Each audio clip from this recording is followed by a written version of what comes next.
Welcome our guest, Steve Quis, who has been just an amazing resource for us here at the Rec Innovation Lab at Miramar College, and has really helped us and our student founders with learning how to use the media as a resource for marketing your startup, your new venture.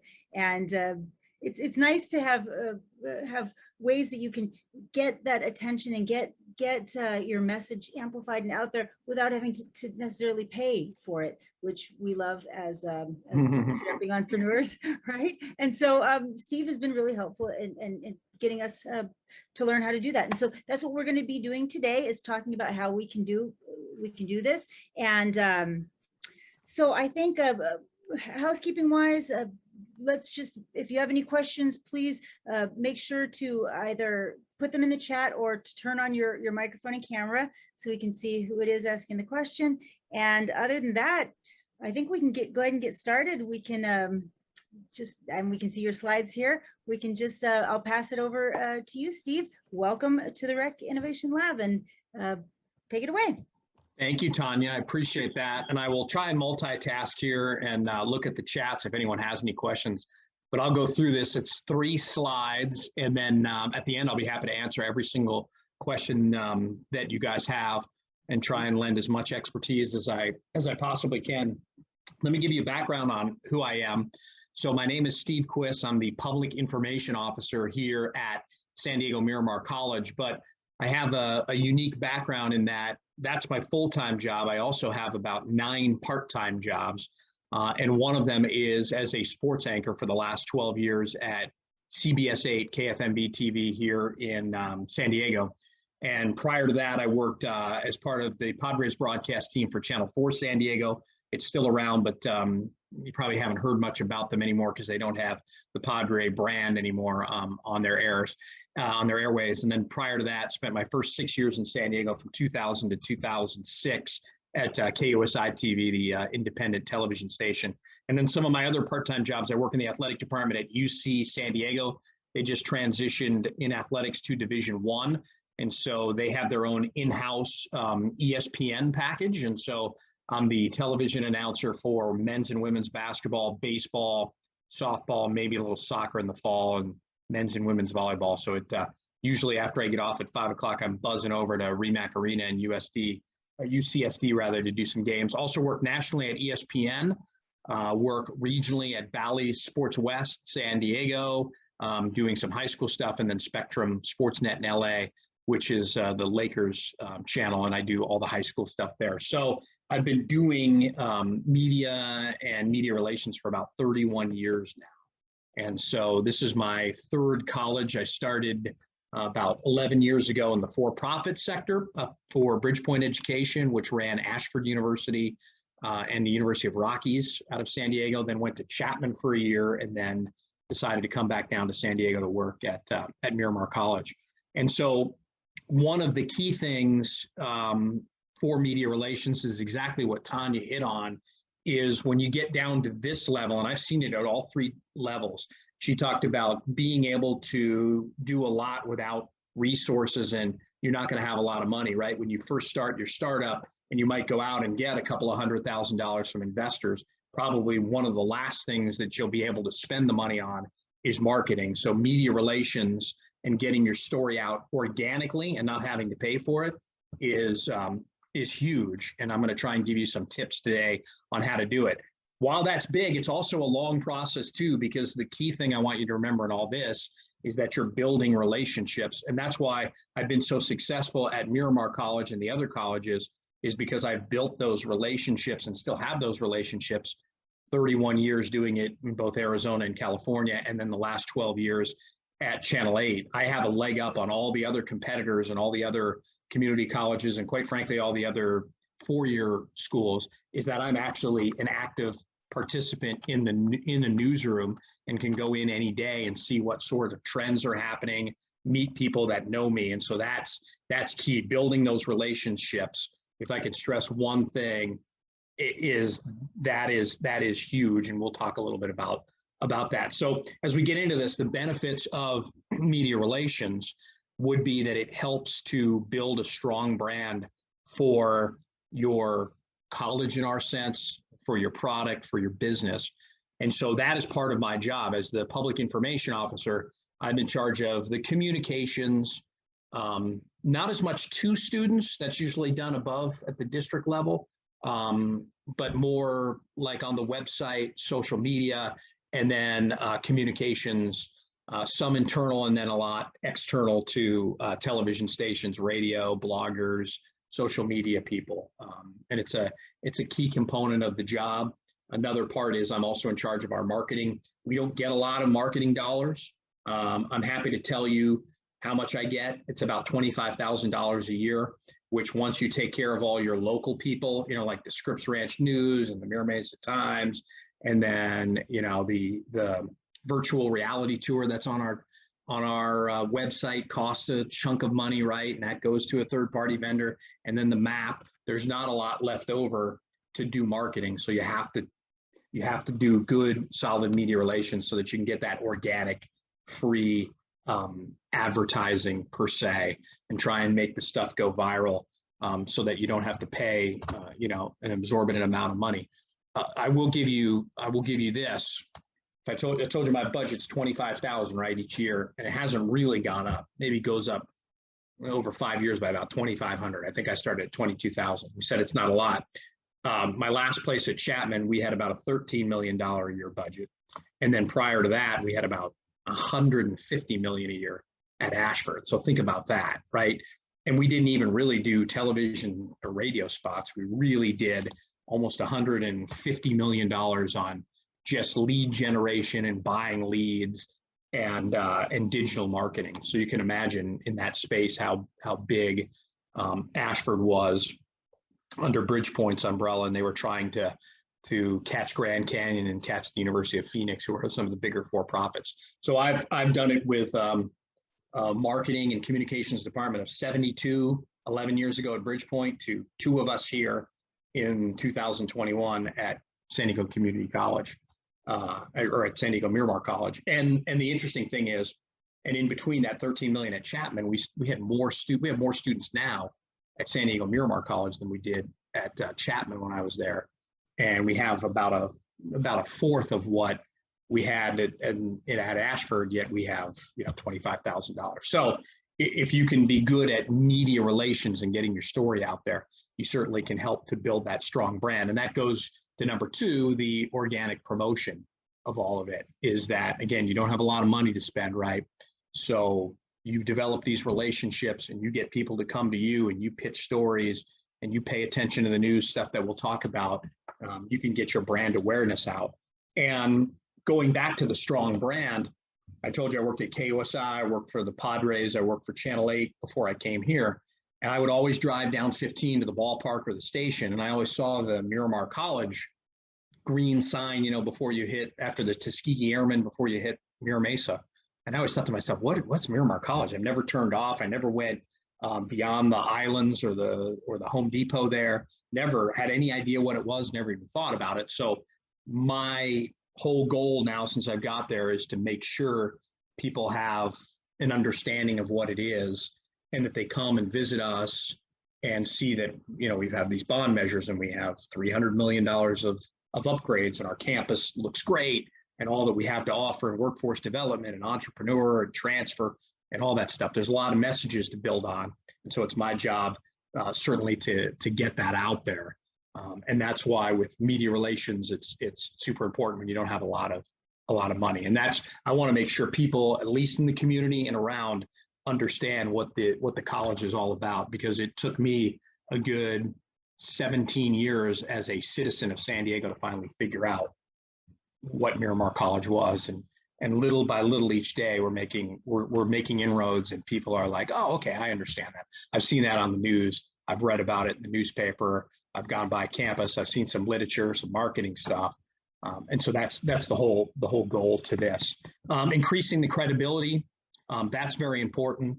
We'll get into a little bit more about that when we get to the next slide. And then crisis management It's very important in media relations, especially nowadays, right? All that's going on in the world, we see crisis management, politically, companies, all this kind of stuff. Everybody seems to be in crisis management mode. Luckily, a lot of that, we haven't had to deal with that a lot here. We've had a few of them. I was talking with the rec folks prior, a few years ago. We had a police officer take down a skateboarder, and that made local news, and then it got spun into national news, and then just became this crazy viral thing of right-wing people saying this happened because of this, and left-wing people saying, oh, it happened because of this, and it was crazy, and we had to sort of try and manage that situation.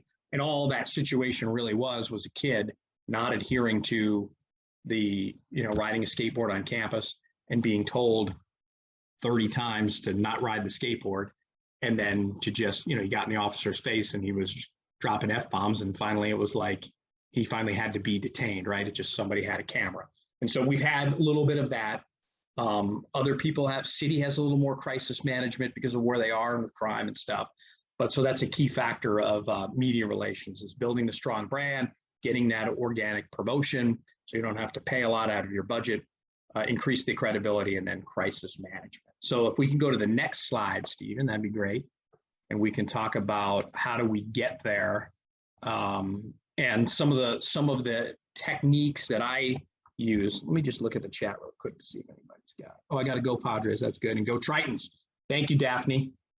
The Tritons, by the way, the newest members of the Big West in Division I. So it's really cool. I hope a lot of you get an opportunity and maybe to transfer over there after you get your AA. It's pretty cool school that never really had big time athletics, and they do now.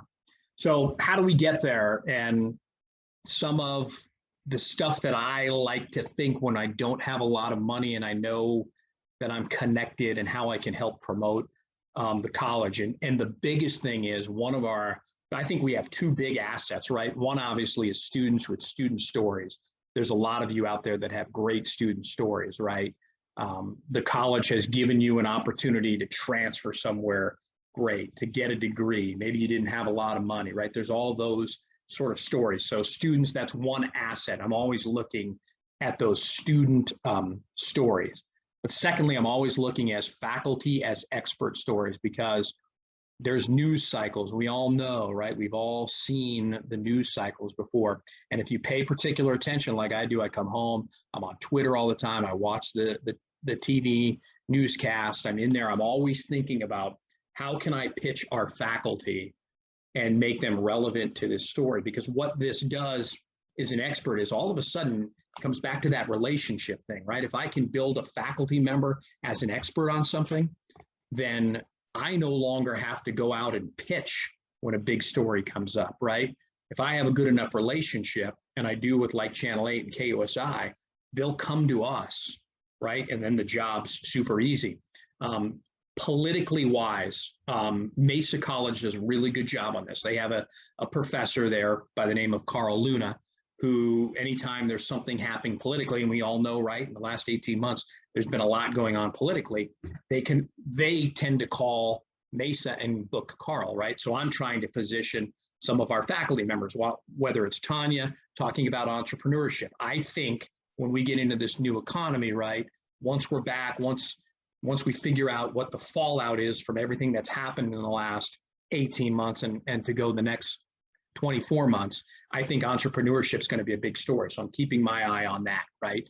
I was telling the rec lab earlier, I sat down at the Islands by campus with the general manager and had lunch today. We've become friends. And he's like, man, I can't get towels. I can't get workers. I can't get chicken for half the price that I used to. He's like, anything, I got a problem getting silverware and everything. And we talked about maybe having a business where somebody locally in Mira Mesa said, well, you know what? I'm gonna get towels. I'm gonna figure out how to buy towels and send them to the Islands and I know Mimi's Cafe is gone on the border or what have you, and maybe make that into a business. Those things are going to start happening. Those businesses are going to start popping up as a result of the training that they've had at Miramar College. And we want to position entrepreneurship down the road. And so that's something I'm looking at. We have a great auto department. So anytime I see an auto story and I want to put our faculty forward, that's a key thing. Aviation is key for us. We have a little bit of politics as well with Angela Romero, but stations are starting to come to us. Biotech's a huge one. There was a story a couple of years ago that, what was it? It was we had a good time with this story. It was like a man's beard has more junk in it than a dog's fur.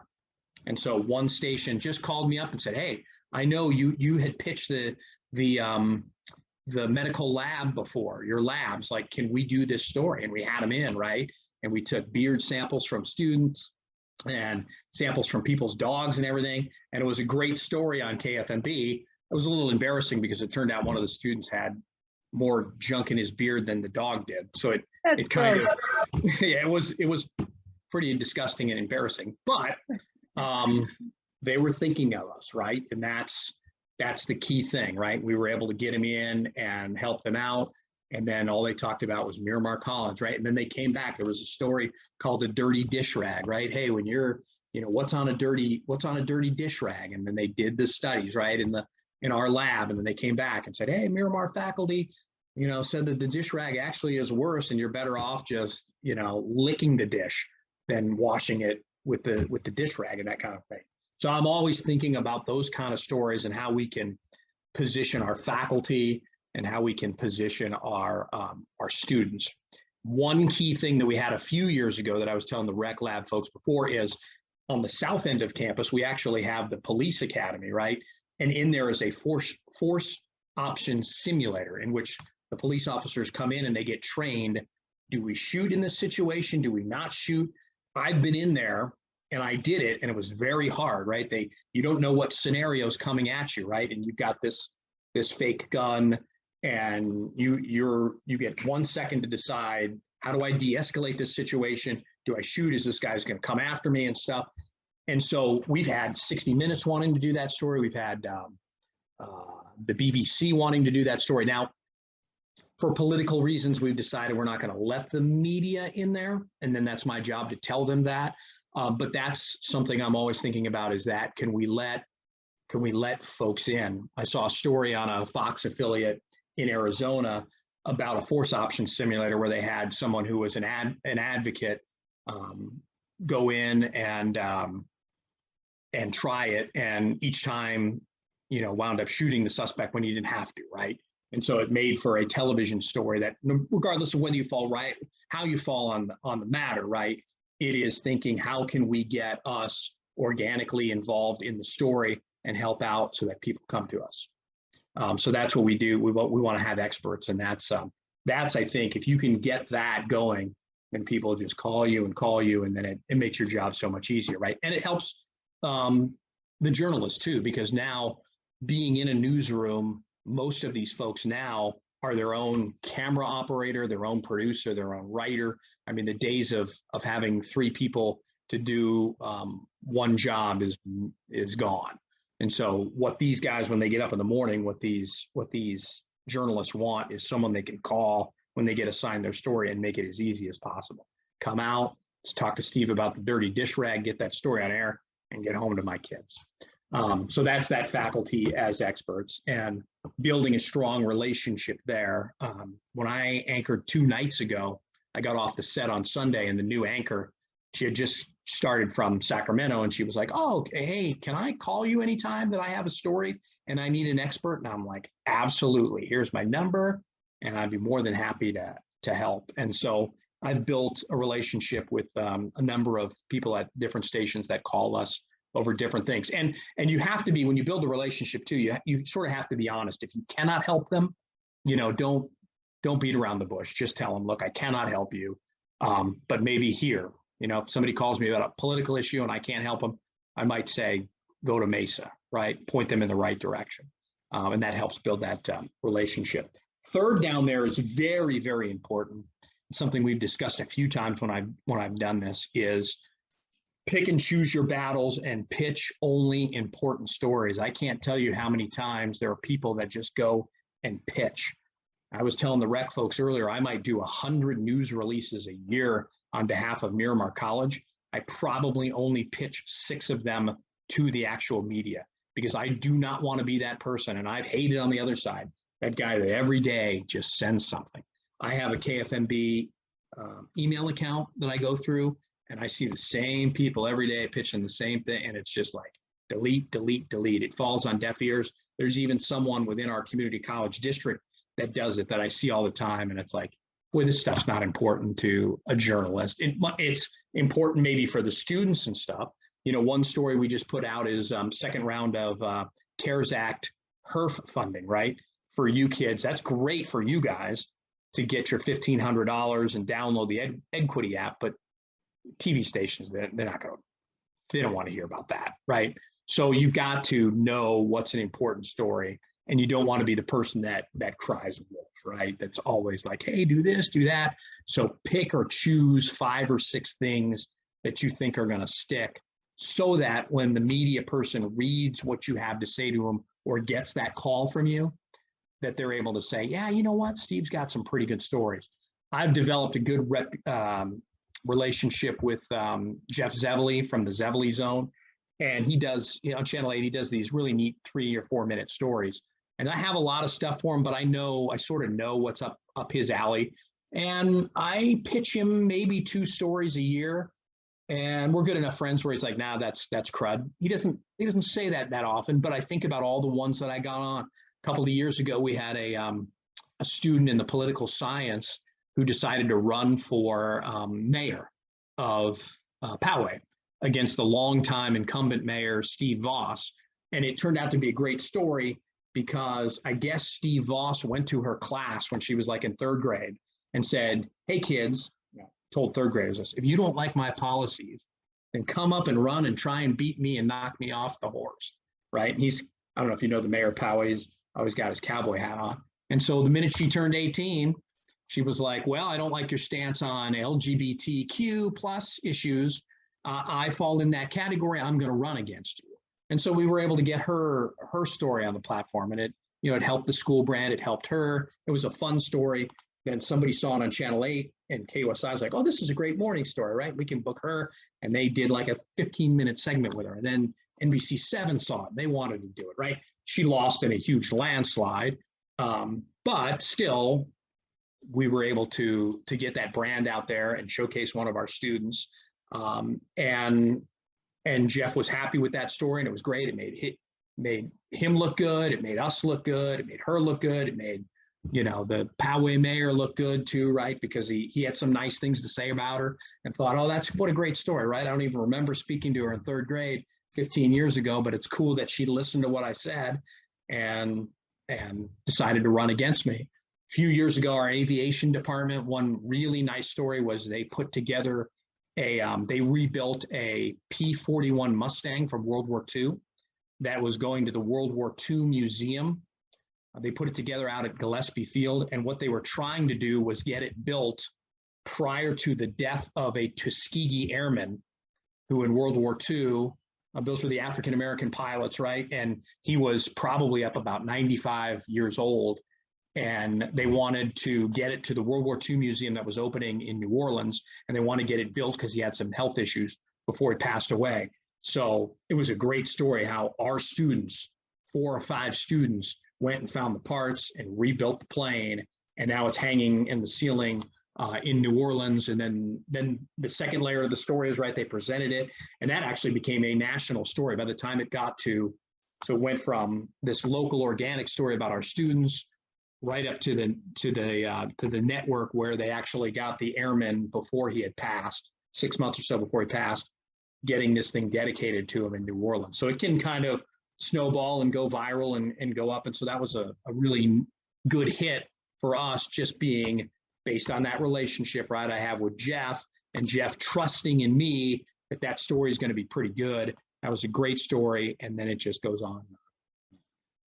And looks really good for the college. Nationally, it doesn't really help us. I mean, our bottom line is obviously to grow enrollment and to get more money and to get more programs that help benefit you guys in transfer. So that's what it's this cycle, right, that we're trying to just improve everything for you guys nationally. I mean, I don't know, maybe somebody in the Department of Education saw it and decided they wanted to give more money to workforce development programs in community colleges. I'll never know, but that could come back and have a benefit to you guys. So that's one of those ones where that's an important story. A lot of times people come to me with not very important stories, and you have to try and be polite. And there's another layer to this too, is also managing expectations. You have so many people above you. You might have a president who thinks that it's an important story, and you kind of have to tell your boss, no, that's not important. We had a prior president that every story I pitched had to be an FTES generated story. So that basically meant, for those of you who don't know what an FTES, it's how we get paid in community colleges, but she wanted everything we pitched to come back to enrollment. And it's not always going to happen, right? You're going to find some stories that are not going to lead directly to somebody signing up immediately. She always wanted us to pitch like, hey, we have open English classes, but you try and pitch that a few times to a television station, and they'll ban you from ever speaking to them again. So you kind of have to know and pitch only important stories. Pitch trends. I mean, that's key. Always sit out and look at what the trends are and how can you insert yourself into that story. And it kind of goes back again as faculty, as experts, as building those relationships. If you see something and you think, boy, like a trend would be that if I had the ability to pitch that force option simulator story, I'd be out there pushing it to every single network, right? Because there's only a handful of those training facilities in the country.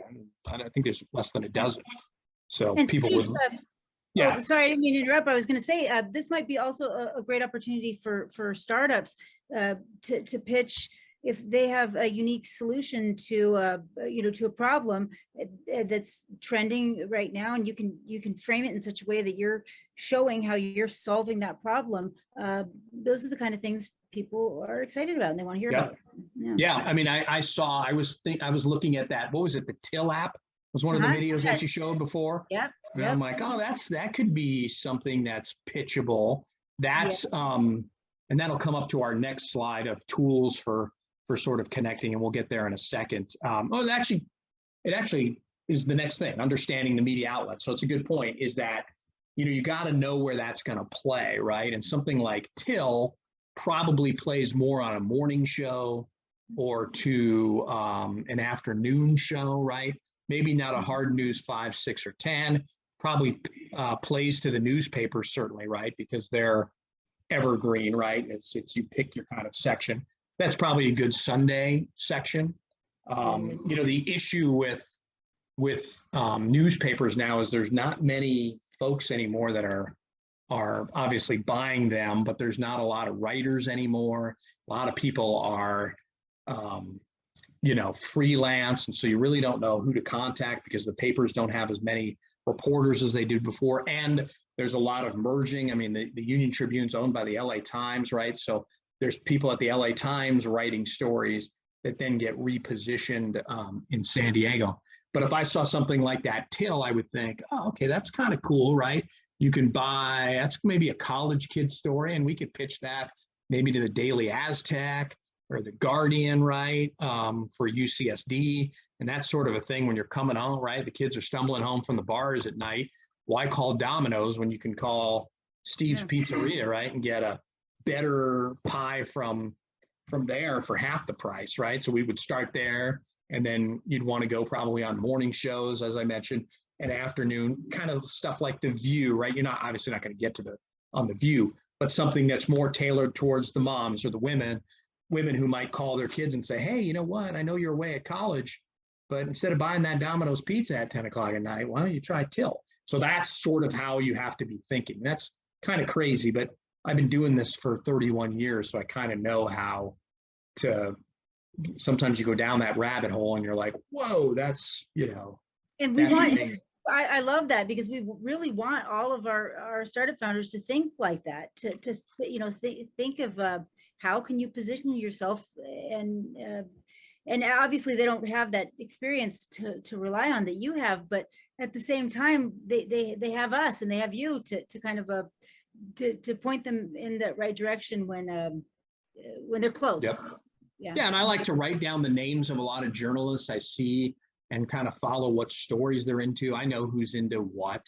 I mean, it's you know, on a big national level, right? We all know Fox News is right, right? And MSNBC and CNN are left. So if you're doing what I'm doing on a national level, you know not to bother. If you've got a story that's this way, you know not to worry about Fox, right? A story that goes this way, you know not to worry about the other two, right? So it makes it a little easier. But even on a local level, you can get down to who likes to, for instance, our education writer at the San Diego Union Tribune has a lot of power. He seems to write a lot about UCSD, so I know that. I've got him in over there because, as I mentioned in my intro, I'm a part-time member of the athletic department there, pulling a check from there. So, and I know he loves to write about weather, and he likes to write about like space aliens. So that's kind of his beat. It's a weird beat, like aliens, weather, and education. The previous writer loved to write about homeless and education. So we knew we had a lot of those. We had a lot of stories of kids that were homeless or foster youth going and then moving on to four-year schools. We had one that moved on to Yale, so they love that, right? We had one that won that prestigious Jack Kent Cook Scholarship, where they were able to go to Cal and have $140,000 to pay for the rest of their four-year degree. And so, you know, I know what Gary likes to write. So if we have a weather, you know, Jay Catalan, maybe some of you have had him in astrophysics in our school, or astronomy, right? I'll pitch to Gary stories of the telescopes, and we've had a lot of luck with bringing the telescope down during eclipses. We had a couple of TV stations hanging around doing eclipses, right? And then they're on campus and they're doing live shots from there, and people are getting exposed to our campus. So if you know what a guy likes, you can push it. Now, we also know that Gary at times likes controversy. So at times we don't want to put a lot of stuff in front of him that we think might turn into a crisis. And that's happened before. So he's burned us. I mean, you know, one time he was doing a story on the growth of Miramar College, and he talked to myself and the president. We thought, oh God, this is going to be great because we really have grown. We've doubled in size, and we've done marketing and all this great. Look at all the new buildings. And then when the story came out, it was about how poorly run City College was at the time. And so you were like, well, what? We never even talked about City College. So you've got to be aware of those kind of things. And that goes back to a trust and relationship thing, right? Is if you burn a reporter, you know, they may never come back to you. And then the same thing, if a reporter may burn you, and then you're like, oh, I'm not going to go back to that guy. So, so it's really, you know, you've got to understand your media outlets, right? And who's going to be with you lockstep and who you might have trouble with. And then that goes back to just working with people over the years. Let's go to the next slide, if we could. Tools for connecting. Let me just look quick. But yeah, somebody said something about, is there common or good format for writing press pitches to submit to the media? That's what we're going to talk about in the next one. Tell would be great for, Tell would be great for, or Till would be great for KPBS. Yeah. KPBS, I like them because when you study them, they go a little deeper into stories, right? So if you've got something good, I think KPBS came over, if I remember correctly, and did that aviation story. And as a matter of fact, we actually had a national story run on PBS not too long ago about our, what was it, just prior to COVID, something we did on campus. I think it might have been medical lab technician. I have to, oh, it was the Southern California Biotech Center, right? And it was about biotech, and then it turned out to be such a good story that the producer let me pitch a bunch of other stuff. And right before COVID, we were actually going to pitch them. I remember we have a really good food rescue program, and media love that, right? And so we have, I don't know if any of you know Joseph Hankinson, who's in student affairs, works under Cheryl Bernard, but he goes every Monday night to the Sprouts in Mira Mesa and Smart and Final and a couple of other places, and gets all the food that's going to be thrown away, the stuff that doesn't get to till, I guess, if you to be quite honest, and the gently expired stuff, the cookies and everything, and then puts them in our food pantry. And it made for a great story, and everybody did it. Fine. So Joseph would go and would pick stuff up, right? And then it would go to the food pantry on Tuesday, and and the kids would come, and then we'd I think through a text message we'd let them come and tell them, hey, there's food here, and people could get online and get food and stuff. And it was a really great program, and the media loved that. And so PBS National was going to come back and do it, and then unfortunately it was March of 2020, right? And then it was just, they were coming next week, and then we didn't have a story anymore, right? Because we were all sent home for quarantine. So that's another story that we had for PBS. Tools for connecting. Okay, so news releases, press pitches. I'm going to go back to that question about some of the, where's that? Okay, common or good format for press pitches. Okay, so I'll keep that in the back of my mind and remember that. News releases are key. I like to have them going back to what I said earlier. I'll do about 100 of them a year for the college. I'll write it, and then they get repositioned in our newsroom. They'll get repositioned at the end of the year in our annual report. A lot of them will get to social media, and then about 6% will get actually pitched to the media. And to answer your question, I think the key thing is, again, if you keep the trends in mind, and we go back to like the food insecurity program, right? A good thing for that pitch would be your opening line. Probably you can cite some study saying X amount of community college students due to COVID-19 find themselves food insecure.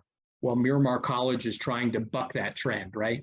And all of a sudden you probably have that person hooked. So those first two lines, right, are the most important lines, because it's gonna pull them in. That's, I think, what is most key. Then you can go down and say, here's this food insecurity program that we have.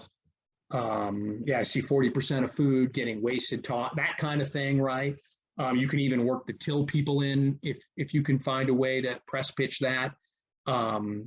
One of the key things I like to do too, to make it easier, is we have what's called B-roll for television stations, and really for anybody, right? Because video seems to be what sells, and everyone has a social media channel, even a newspaper, right? A lot of times they might write a long story, but they also have on social media click, and they tell the story as well, almost as if it's like a television station too, something on their YouTube. So I like to provide B-roll, and in a case like that, we might go out with our own people and shoot Joseph going to Smart and Final, Joseph going to Sprouts, so that somebody can see what that's like. And we add in the B-roll and make it easy for the stations. When we pitch, for instance, we had the chancellor on, the new chancellor just started 12 days ago on KUSI the other day. And what we did to make it easier on KUSI, they had him in for about a 7-minute interview or so. We sent them B-roll of the campuses so that underneath they can show video of the campuses, and you can say, oh, that's what Miramar looks like. And that makes it easier, right, on a TV station or anybody, that they have some video, that they don't have to send a body out, right, to get video. So that's key in those pitches. So a couple of lines that really hook the reader in, and then anything you can to make their job super, super easy, like the B-roll, or linking them to, YouTube. We've got a lot of YouTube B-roll where they can go and they can pull it off in a few seconds. That's key. That's why we have our newsroom. We just, with our new website that just launched about 4 months ago, I have a little bit better newsroom. It flows better. There's pictures. I can add video and that kind of stuff.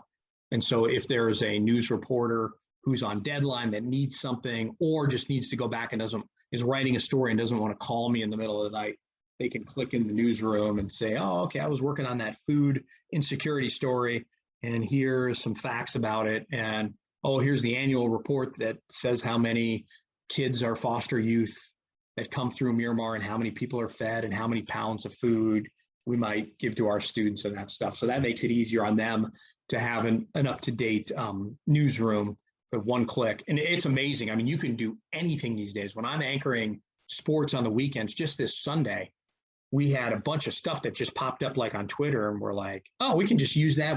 There's a tool you can click and drag and put it right into the newscast on a line, and you could have any video. I could take video of your kid's birthday party and have it on the news in 15 seconds if we wanted. So if you have that ability to have, good social media content, which has video and stuff, makes it easier on the stations now. They can just take it, rip and run is sort of what we call. That gets to me to social media content, right? You want to be as up to date as you possibly can with good video, provided your resources and stuff, so they always have a place to come back and sort of look and get some information and see that you're on the level, right? And see how many followers you have and all that good stuff. So that's key to keep that up. And then, another thing, hashtags too. Yeah, hashtags are important. You guys probably know a heck of a lot more about that than we do. We try to do as many hashtags as we can when we see that it's something big and important, like around graduation or, the food that we give away on Wednesdays and that kind of stuff. But sure, that grows. That's a good idea. And then just pick up the phone. I like to pick up the phone and just call people that I've worked with before and see how they're doing and build that relationship and just be like, what do you need from me? You working on anything? Local stations are really think day to day. They don't think ahead too often. I've never really been at a station that's like, oh God, we're going to do this 2 weeks ahead of time and has really an editorial calendar that they strictly follow. Newspapers are a lot better at that. So sometimes you pick up the phone, hey, what are you working on? You got something? I mean, I know in the summer, it's really, there's not a lot of content. We don't have a lot of content that we're pushing out, but I'll pull back a couple of stories. And I think that that story about the P-51 Mustang and the Tuskegee Airmen was a summer story. So that was a lot easier to push, right? People are going on vacation. They don't have a lot to do. It was a slow time of year. That also reminds me too, is a slide ago when we talked about what to pitch, what not to pitch. Be mindful of the last time I did this, like 6 months ago, we were only really in America talking about a couple of things, George Floyd and the election, right? And it's probably not a good time at that point to come up and say, hey, I want to pitch, my new flower business, because it's, people are probably going to tell you, look, we're just talking about two things, right? So you have to be mindful of what's going on in the world and what's important and what's not. That's about it for my presentation. If I missed anything, let me know. Let me see. I can answer some of these questions. I say, if you don't know many journalists, how do you get their attention? Is it better to call or email? You could it's probably best to email. And sometimes what I do is I'll take them to coffee in the morning. If you're an entrepreneur and you have a business idea, you could probably go to the San Diego Business Journal and call one of their reporters and say, hey, let's go for coffee, or can I come in and give you my pitch and show you? And you'll meet the first one. And if you do good at it, you'll get a second one, and you'll meet a third one, and they'll introduce you to some people. And then once it gets going, it's like a viral video, right? Every station sort of copies. It used to be everybody copied the newspaper, right? The newspaper hits the assignment desk at 9 o'clock, and then all the TV and radio stations are like, hey, let's do what's in the newspaper, right? And now it's sort of like, look at social media, right? You can tag them in posts. That's key to do. There's a lot of ways. Follow them on social media. Yeah, give back and contribute to the conversation. Yep, that's a really good way of doing it. I try to follow a lot of them, see what they're working on, especially early in the day. I tend to know, like I'm a little more advanced in that I know like their schedules, because I know I know who's working night side, who's working day side. I sort of know when to call them. I mean, first thing in the morning's good. End of the day, if it's a morning show person, also know what's going to make a better news story in the paper, what's going to be better on the morning news. Fluffier, the morning news is all fluff, right? There's not a lot of hard news, maybe the first 7 minutes.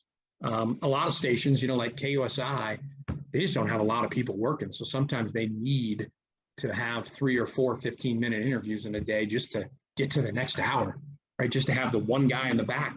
I've brought in David Wilhelm is a business professor who is one of the faculty as an expert for like Wallet Hub. And he often talks about credit cards and that kind of stuff. He's sort of like our Dave Ramsey. And we brought him in one day to talk about something. I think it was high interest student loans or something. And, I walked around at KOSI, they're like, this is going to be a 4-minute interview and then we're going to get you out the building. And I just noticed it was a Sunday morning and there was like one guy in the back editing and he was 2 stories behind. So I'm like, David, I bet you're going to be out there for at least 10 minutes. And he was out there for 20 minutes. You can't even buy that. It's like he had his own infomercial. And so I look like a hero. This guy's trying to catch up on his editing. And they just kept David on. And then they said, you know what? Can we do you again in the second hour? Come on back. So we booked him. So we went and got a coffee. 40 minutes later, we came and did the same 20-minute interview again.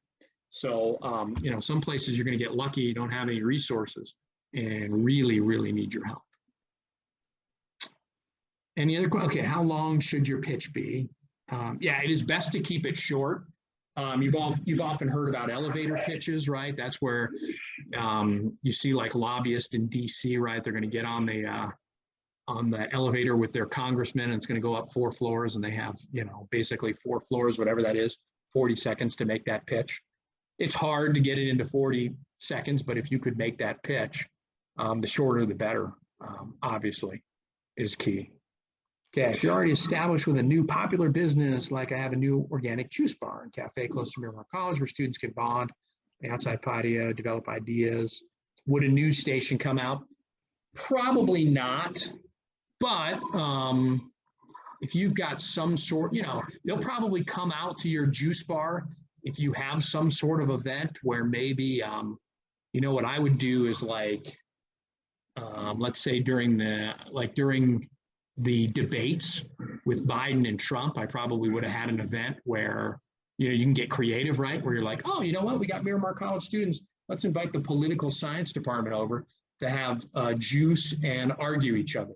Democrats, Republicans, whatever, independents, whatever you are. That's probably a good idea. You get creative. That's what I'm talking about, knowing, sort of how to present that.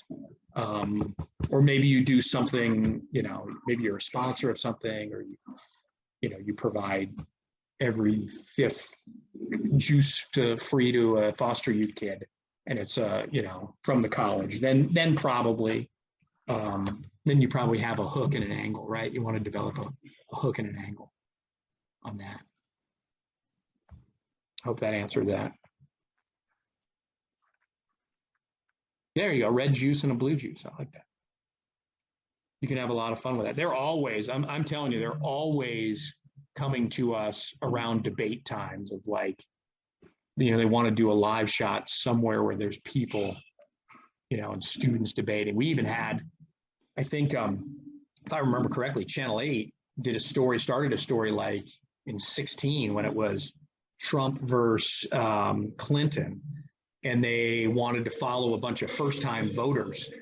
And we got them a list, and they took 3 from Miramar and 3 from Mesa and 1 from San Diego State or something. And they've actually followed these guys along through the 2020 election, right? And they'll follow them along to the next election too. So, that's just from them being like, oh, well, I know Steve can find me, 3 people. And sometimes you have to be, sometimes these stations are going to get so good, they're going to be, the hardest stories we find are not faculty as expert as much as like a student that's going through, X, Y, or Z, whatever they want. Hey, can you find a student? We had a lot of, and Tanya can attest to this, over COVID, we had a lot of stations calling up and are like, okay, do you have a student that's now lost their job and retraining? And the first one that came to mind was Billy Ginto from REC, right? That was like, was involved in a business, and the business was, had no more work, right? And so then she came back to the REC and then started her own sort of catering business, if I remember correctly. And So she was great. And we booked her on 3 or 4 different stations, and, had her on the Rolodex and stuff. So I'm always thinking of students that match the trends of what's going on in the world, right? We have a kid now on our basketball team that I happened to be there on campus one day, and I bumped into him, and he was going back to get married in Kabul, Afghanistan.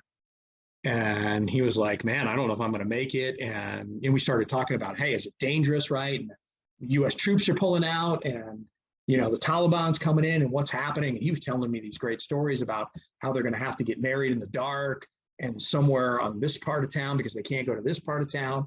And I said, hey, record everything, and then when you come back, let me know and we'll pitch that. And I'm sure someone will pick that up in the fall too, as right. What's the big story now is we're about ready to pull out, right, of Afghanistan, and who knows what's going to happen there. That's going to be in the news, and then I'll be like, hey, we got a kid that just got married in Afghanistan and how he got into the country and all that.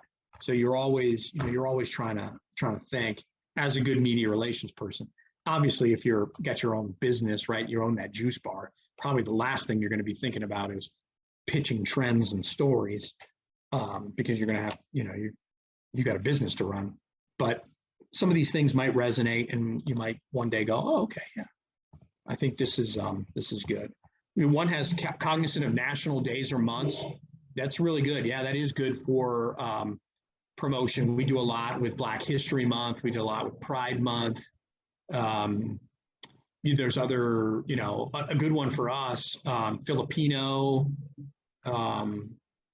month, because that's in Mira Mesa. That's our demographic, right, in the area. And a lot of our employees, I think, 30 or 40% of our employees are Filipino.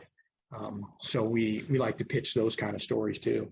And we have some faculty that have some good stories too. Okay, is your age a disadvantage when it comes to being on the news? That's funny that you say that.